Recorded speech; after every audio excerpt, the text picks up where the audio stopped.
Did you know that humans have been indulging in chocolate as early as 1750 BC, using it as medicine and even in religious rituals? This delectable treat, which we now relish in a myriad of forms, has a rich history that weaves through civilizations and across time. The chocolate journey begins with the Mayans, who were the first to unlock the secrets of the cacao tree. But this discovery had less to do with their detective skills and more with their geographical location. You see, the cacao tree is a bit of a diva, requiring very specific conditions to flourish. It needs a temperature of around 25 degrees and a humidity level of 80% or above, conditions only met by certain locations along the equator of the Earth, one of which the Mayans occupied. To this day, a majority of the world's cacao supply comes from this region. The harvesting process of cacao hasn't changed much from the Mayan times either.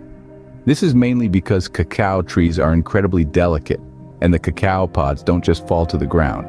They have to be cut off manually, one by one. This can be grueling work, and it doesn't get much easier later on because the beans need to be extracted manually as well. Each worker has to sit down and carefully remove the beans, which at this point are covered by a sticky white pulp.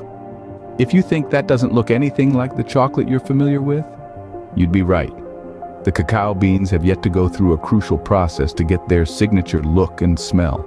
The beans and the pulp are placed in special fermentation boxes, covered by banana leaves, where they're kept for 3 to 9 days.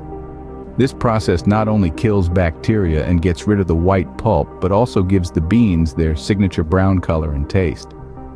Once the beans are secured, they have to go through a crucial process to get their signature look and smell. The cacao beans, covered in a sticky white pulp, are far from the chocolate we know and love. Their transformation begins in special fermentation boxes. This is where the magic truly begins. These boxes, often lined with banana leaves, become home to the beans and their sweet sticky pulp for anywhere between 3 to 9 days. It's a waiting game, but one that's absolutely necessary. This fermentation process is the first step in the bean's metamorphosis into something truly delectable. During the fermentation, the beans start to heat up, a natural byproduct of the process. This heat, combined with the sugars in the pulp, creates a reaction that kills off any bacteria present. But that's not all it does. As the pulp slowly breaks down and washes away, the beans start to change. They lose their white hue, gradually darkening into a rich, deep brown. But it's more than just a color change. The taste of the beans also starts to evolve. They lose their bitter edge, gradually taking on the sweet, complex flavors we associate with chocolate. But the transformation isn't complete just yet. After fermentation, the beans need to dry. This is typically done in the sun, the natural heat helping to remove any remaining moisture. This drying process can take up to a week, but it's worth every moment. As the beans dry, their flavor continues to develop.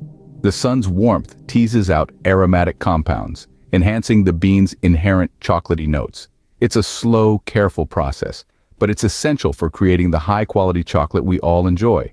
The transformation of the cacao bean is a testament to the beauty of nature and the skill of the farmers who have perfected this process over centuries. It's a journey that takes time, patience, and a lot of care. But the result is something truly extraordinary. After drying, the beans are ready for their journey to chocolate factories across the world. Here they will undergo further transformations, becoming the delicious chocolate we all know and love.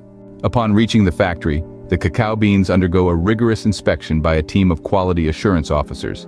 Each bean is meticulously examined for color and consistency, ensuring that only the finest make it to the next step. The approved beans are then transported to a specialized processing plant, where the magic truly begins. Here, the beans are roasted, first on screens and then in revolving cylinders. As heated air gently blows over them, the moisture content drops significantly.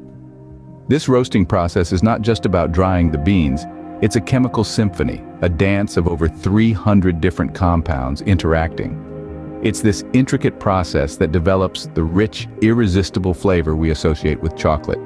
After roasting, the cacao meat or nib separates easily from the shell or husk, ready to be transformed into the silky smooth chocolate we all love.